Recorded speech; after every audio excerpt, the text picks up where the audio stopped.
The Jays open up the 3-game weekend set against the Cincinnati Reds with a 2-1 win.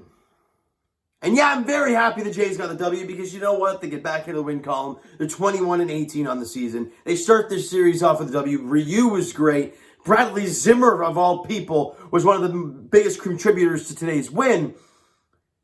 However, against a team like Cincy, who as a team has a 6 ERA as a team, all the Jays can muster up is 2 hits. They leave a bunch of guys, on base, can't drive anybody in, except in that bottom of the 5th inning. And it starts with Bradley Zimmer. And it's funny, right? We're at the game tonight. And by the way, I was at the game tonight at Rogers Center. And when Bradley Zimmer came up, I was joking around, right? There's 1 out. And I'm like, all right, guys, 2 down. Because he's basically been an automatic out. Then he rips a double. And I'm like, whoa, okay, I guess it worked. Right? And then George Springer comes up. Bounced one through the middle for a base hit. In comes Zimmer. And the Jays are in front 1-0. Next batter. Bo rips one down the third baseline, stays fair into the corner. Springer from all the way to first. From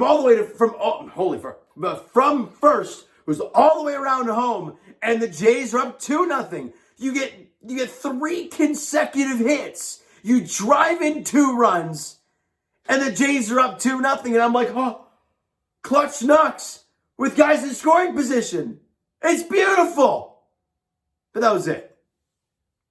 That was it for the Jays offense. Then at the top of the 7th inning, after Ryu's night was over, Ryan Brucke goes out there because he's been decent lately, and also with Tim Mays out, you need that lefty out of the pen, and you got Mike Moustakas to face in the first batter. Well, he hits him. He hits Mike Moustakas. So the last thing you want to do is put the leadoff guy on base, especially when he doesn't even swing the bat. Then he allows a hit, right? Now they have runners at first and second, I believe. Then he hits the chopper up the middle. They couldn't turn 2, and his runners in the corners with 1 out.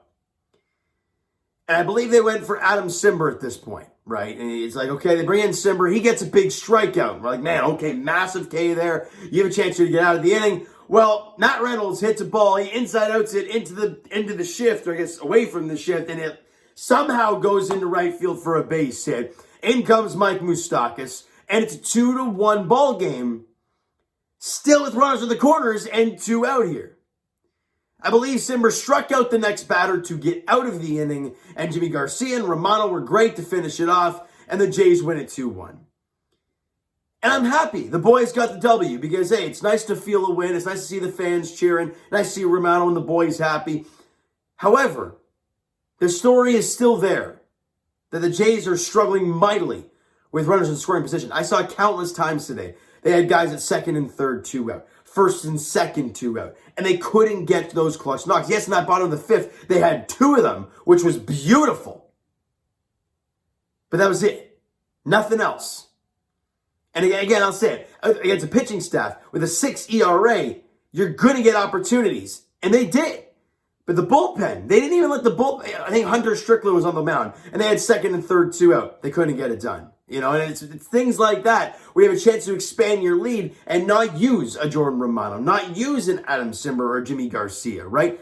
But they had to.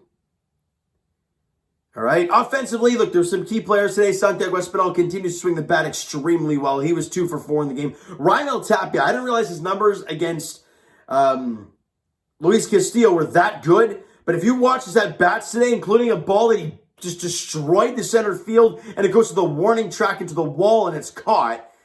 Other than that, he went 2 for 4 in the game. Had a ringing single, and then a little chopper infield single, but we'll take it.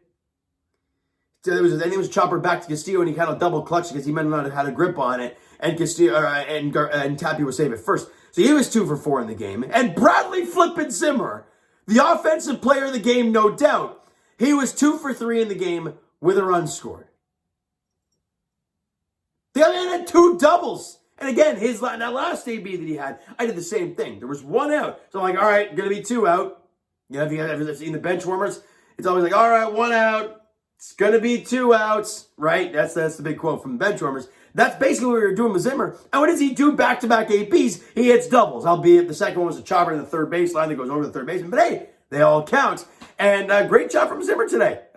You don't get to say it very often, but congrats to him. He desperately needed that, and the Jays desperately needed some extra base pop, and you got it from him. The team overall had 9 hits. So it wasn't a terrible offensive performance, but you couldn't capitalize. And that's really been the story for this team. Getting guys on base hasn't been the issue. It's driving them in that's been the problem. All right? Team had 6 strikeouts in the game to the Toronto Blue Jays. So offensively, again, not the worst outing, but again, they couldn't drive in runs. Pitching-wise, Hyun-Jin Ryu was great. I mean, look, you're not going up against the Yankees lineup or the Astros lineup. You're going up against the Cincinnati Reds, not the greatest team. However, Ryu, in his first 2 starts after coming off the IL now, so pretty good. 6 innings today, had 6 hits, and they were some pretty hard hit balls. I got to say, you know, as much as he only had the 6 hits, didn't allow any runs, didn't walk a batter, the hits that he did allow were hard hit balls. They weren't little squibbers. They weren't any of that. No, they were ripped. But he didn't have any loud outs either. I mean, there was a couple of them, but really nothing crazy.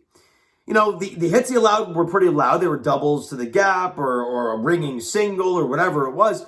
But most of the outs he got were little choppers here, little choppers there, little, bunt back to Ryu, little lazy fly balls. He did a really nice job painting the outside corner with his changeup. He had his curveball working in this game. I thought he was very, very good. He did have 3 strikeouts as well. So 6 shutout innings for Hyun-Jin Ryu, bringing that ERA down to 6. He dropped it 3 whole points. It was 9 going in today. It's 6 after the game today. So maybe a sign? I don't know. We'll take it game by game for Ryu, but a really, really nice outing for him. Ryan Barucki, obviously, like we talked about, went a third of an inning, allowed 1 hit, hit a batter, and allowed a run to cross. And then Adam Simber went 2/3 of an inning, allowed the 1 hit, which unfortunately that run was charged to Ryan Barucki. Did get 2 strikeouts though, and did a heck of a job keeping it a 2-1 ball game at the time. And Jimmy Garcia, great inning for him, went an inning, no hits, no walks, couple strikeouts. And then Jordan Romano, a fresh babyface Jordan Romano, comes back after, a few days off because he wasn't feeling the greatest, but he goes an inning, no hits, no walks, no Ks, no runs across. It's a clean job for Jordan Romano. Picks up saving number 13 on the season, and the Jays do win it 2-1. Was it a pretty game? No, it wasn't. The offense, we all know what happened there, or didn't happen there. However, you won the ball game, so enjoy that. Now, you know what we're going to enjoy tomorrow, though? An incredible pitching matchup between 2 really incredible young arms. Alek Manoah gets the ball for the Jays in Game 2 of the 3-game set, and Hunter Green gets the ball for the Reds in Game 2 of the 3-game set there at Rogers Center tomorrow afternoon. It's a 3:07 first pitch there, and the Jays have an opportunity to win back-to-back series, and they can find a way to win tomorrow afternoon. But look, I'll say it like I said it after the last game. You want your offense to wake up in this series. This pitching staff is not very good. Their ERAs, Casillas wasn't very good. It was up near 6 today. However, in very, very, very small sample size. Hunter Green, not so great, right? His ERA is north 6. Find a way. Get runs. Give me a 5-piece, right? Get some clutch 2-out knocks. Get the boys feeling good again. Today was nice. The 5th inning was nice. We need more of it, though. And this is a series against a team that's not very good pitching-wise that you should be able to do it. So let's see how tomorrow plays out, but it's going to be a really nice pitching match between 2 really good young right-handed arms. All right, so you know what, guys? That is going to do it for this one. If you enjoyed the video and enjoyed the W today, smack that like button. We appreciate it. Hit that subscribe button. You guys know already. Comment down below. Thoughts on the video, thoughts on the game. Would you like, would you not like from today's game for the Toronto Blue Jays? The Twitter link is down below, so follow up, send me DM, like great stuff. The Instagram link is also down below, so follow up there if you guys have not done so already. And I will talk to you guys, Jays, just as we talked about, Game 2 of the 3-game set against the Cincinnati Reds tomorrow afternoon. Hunter Green gets the ball for the Reds. Alek Manoah gets the ball for the Blue Jays. 3:07 first pitch there. Thank you guys so much for listening and watching. I hope you enjoyed the video and the game tonight. We'll talk to you guys then.